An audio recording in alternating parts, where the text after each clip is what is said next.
sommes heureux de vous présenter le nouveau référentiel d'attestation des logiciels et systèmes de caisse.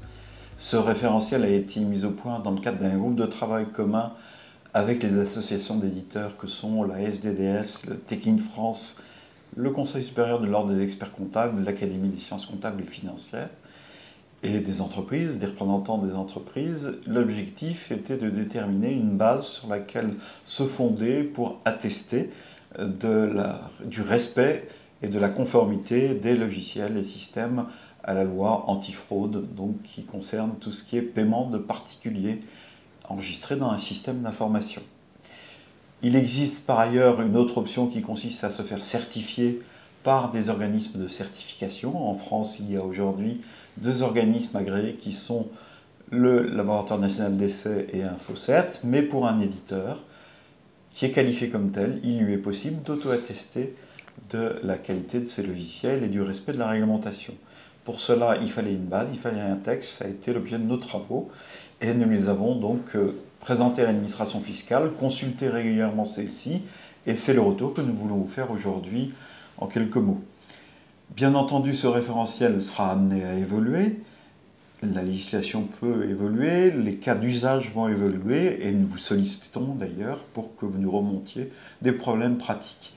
Pratique, c'est le mot qu'il faut retenir dans ce référentiel. L'objectif est d'être le plus proche possible des préoccupations des éditeurs qui doivent s'auto-attester.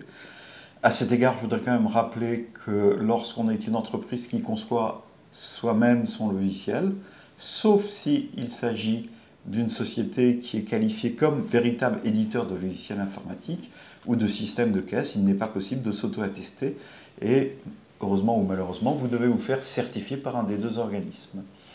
En ce qui concerne le domaine d'application de ce texte, il y a eu de nombreux échanges avec l'administration, l'instruction fiscale a évolué dans le temps. Voilà le dernier point à ce jour de nos échanges avec l'administration. Rentre dans le champ de l'obligation, donc tous les logiciels ou systèmes qui enregistrent des paiements de particuliers.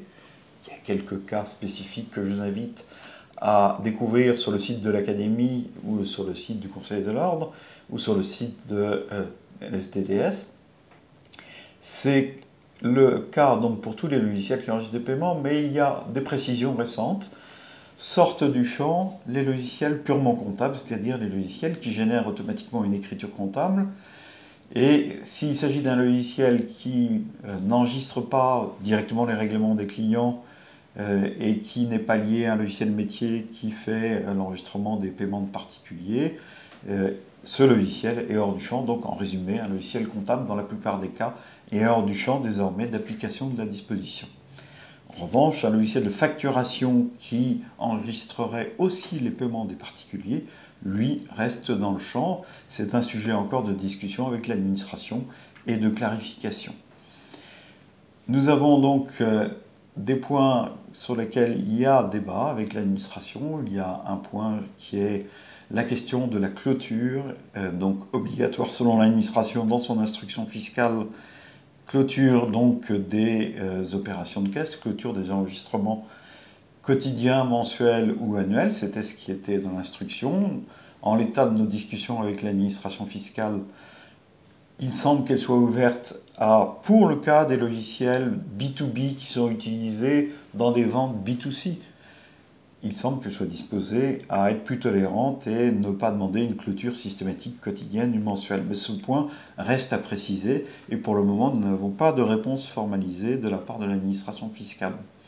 Donc vous voyez, il y a encore des sujets de discussion et surtout il y a de très nombreux cas d'usage que la pratique à la fois des éditeurs de logiciels et des secteurs d'activité nécessite de clarifier. Et donc encore une fois, si vous pouvez nous remonter des informations.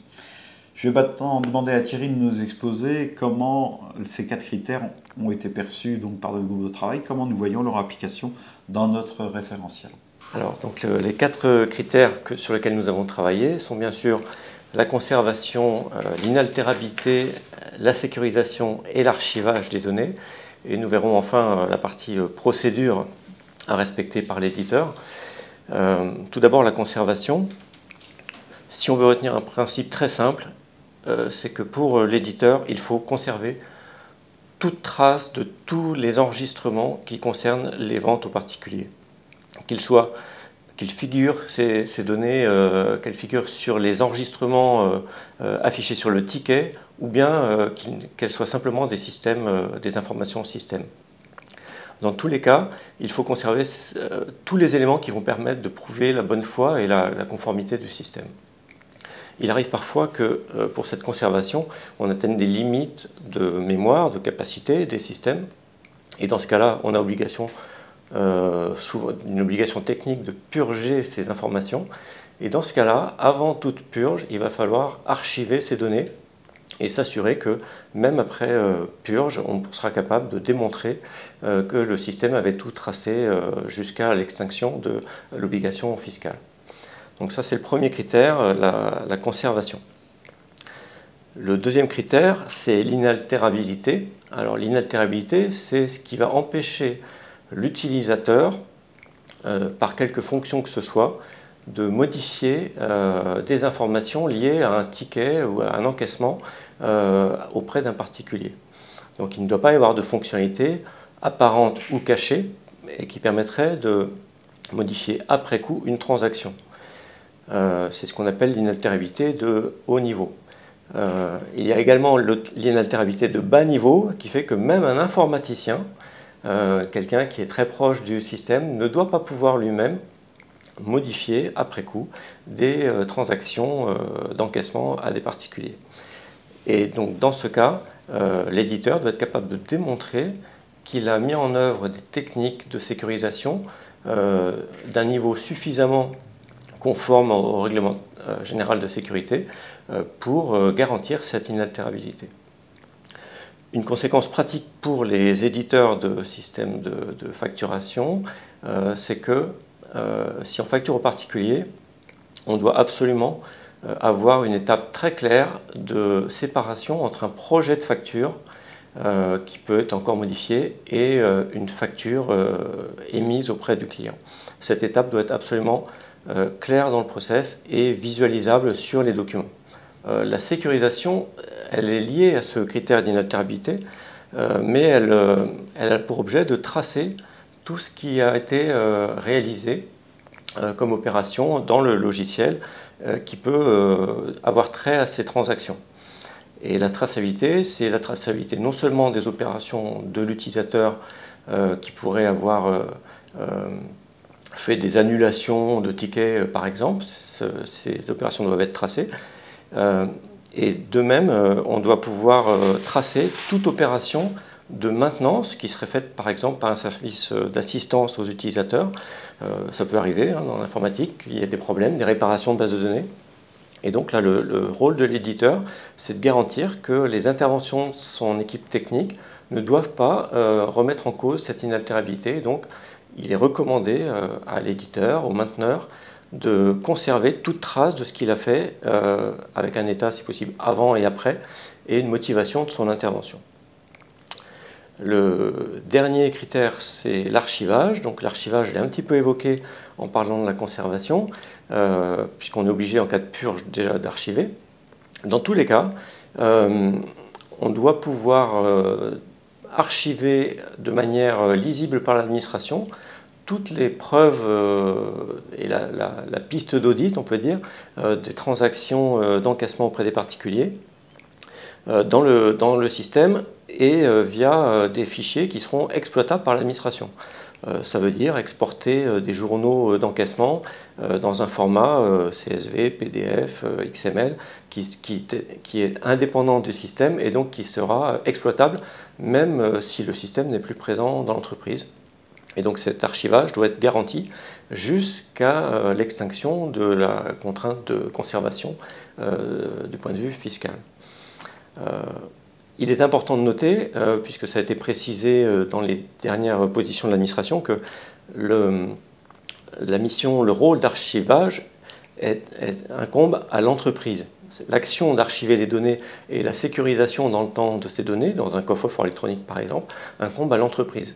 Le rôle de l'éditeur de logiciel, c'est de permettre à l'utilisateur de réaliser ces archives et donc d'exporter dans un format lisible toutes les données qui contribuent à cette piste d'audit. Enfin, il y a une partie procédure de contrôle, puisque toute entreprise doit, si elle est certifiée, détenir un certificat de conformité de son logiciel, si elle utilise un logiciel qui est attesté par l'éditeur, eh bien, cette entreprise doit détenir l'attestation de la version en cours d'utilisation, qui comprend deux volets, un volet éditeur où l'éditeur s'engage à respecter la réglementation sur cette conformité, et un volet utilisateur où l'utilisateur s'engage, lui, à utiliser ce logiciel aussi dans les règles des bonnes pratiques préconisées par l'administration. On peut dire au-delà de ça que l'éditeur a un rôle important de devoir d'information auprès de ses clients pour lui notifier toute évolution de son système et toute mise à jour de la documentation du système que l'utilisateur doit être en mesure de présenter afin que l'utilisateur puisse, en cas de contrôle, montrer qu'il dispose bien de toute la documentation lui permettant d'utiliser en toute conformité son logiciel. Au total, on peut dire que ce référentiel qui a été fait par le groupe de travail de l'Académie avec les éditeurs a pour objet d'amener une lecture un peu plus accessible aux éditeurs de logiciels, en parlant plus avec leur langage métier, on va dire, et ne remplace pas les référentiels qui sont établis par InfoCert ou le LNE. Ça apporte simplement une lecture complémentaire et on peut recommander à tous les éditeurs de se procurer l'un ou l'autre ou les deux référentiels de certification pour avoir une lecture de l'interprétation par ces organismes-là en complément du référentiel que propose l'Académie et qui a un point de vue plus pédagogique, on va dire ça comme ça. On peut insister simplement sur un point, c'est que ce référentiel, vous le trouvez, je parle de celui d'auto-attestation, sur le site de l'Académie et le site de l'Ordre, et que nous allons d'ailleurs continuer ces travaux, puisqu'avec nos amis éditeurs, nous envisageons maintenant de faire un référentiel facturation, c'est-à-dire évoquer les conditions d'émission de la facture professionnelle, B2B, et de son caractère intangible, éventuellement le format électronique papier. Et tout référentiel doit évoluer, donc il y aura peut-être d'autres versions. Nous tiendrons à jour régulièrement donc, ces travaux et ce document.